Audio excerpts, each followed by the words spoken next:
JDCap26 here, just with tips and tips and hobbies, and I'll show you the parts that you should check on the Dyson for that missing sock.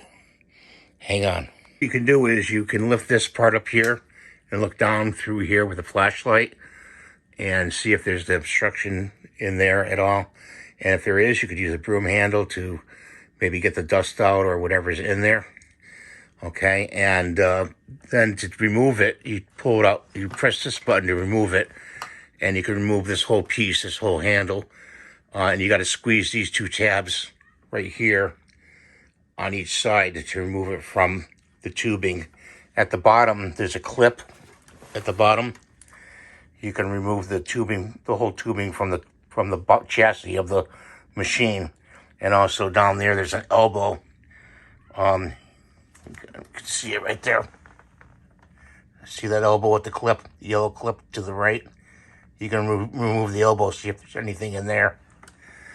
But where the obstruction is on this machine is the sock is in this tube right here, and you got to pull this bin off, okay?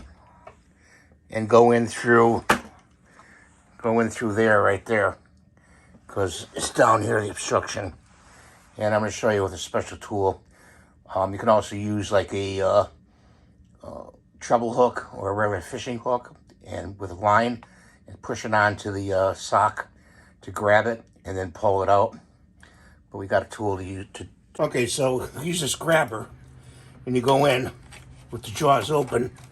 You go out down there, and you push it. You try to pull it out.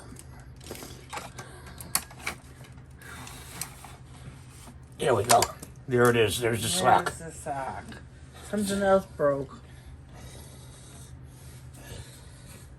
And something else came out of there.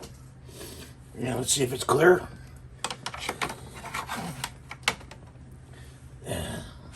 This piece down here comes out, and there's some dust. And that's how you clear a vacuum with one of these grabbers. It has jaws on it. See the jaws? That's what you do. Thanks for watching, guys.